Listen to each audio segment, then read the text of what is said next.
Hi everybody.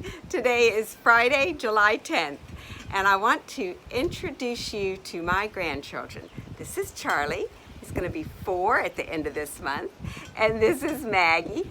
She's going to be 6 months next week. And I wanted to talk to you about the future that I'm hoping for these kids. Right now I'm going to turn them back to their mama. Bye, Maggie.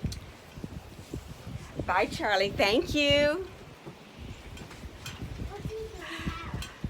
So, these kids will not remember the pre-pandemic world that we are used to. Charlie was, he refers to the pandemic as the sickness. And because of the sickness, he hasn't been able to go to daycare. He hasn't been able to have play dates with his friends. They have been extraordinarily, they've been worked very hard.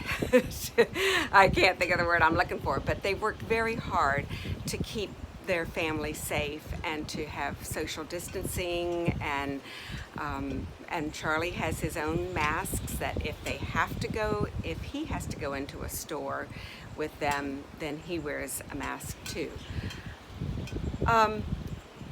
It occurs to me that he will not remember the world that we thought was normal. He won't have any memory of that. And Maggie was actually born just 2 months before the shutdown, so she will have no memory of the pre-pandemic normalcy that we talk about. You know, there is an underlying anxiety that we are living with this summer, and that is, what will the future look like? What will it be like for Charlie and Maggie? What will it be like for us? The anxiety is that we don't know. And I think we all have hopes about what it might look like, and I have hopes. Here are a few of mine. I hope that there's a vaccine for the COVID-19, and I hope that we have that vaccine by the end of this year. I hope that the Black Lives Matter movement will really take deep roots and make a difference for real change in our economic, social, political systems. I hope that will happen. I also hope that the environment will finally become a real priority, not just for politicians and legislators, but for the large corporations that have never seemed to really care about our environment over profit. So those are 3 things that I really hope for and long for, but my biggest hope is that we will see this moment in time as a critical moment, and that we won't let things go back to the way they were. For you and me, those were probably good times. They were good times for us, but not for many, many, many people who never experienced the privileges and comforts that we have had. So I hope that the world doesn't go back to the way it was. You know, sometimes I get overly anxious about the future for my grandchildren, but then I realize that my worry can't really change the systems, and I realize that my anger can't create peace. And I realize that my personal privileges are not able to build a better world, a more healthy world for others. So here's what I'm going to do, and I invite you to do it with me. Do them with me. I invite you, well, let me say it this way. Here's what I'm going to do.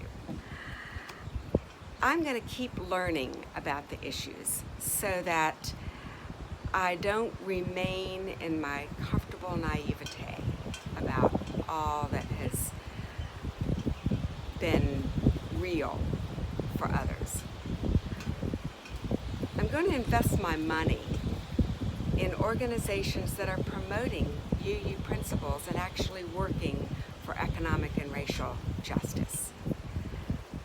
I'm going to invest my time and my energy in my local community.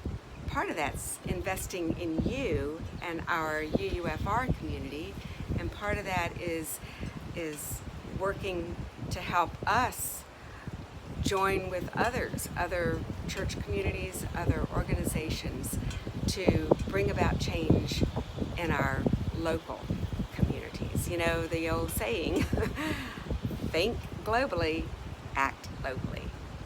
I'm using that as one of my mantras. And finally, I'm going to vote.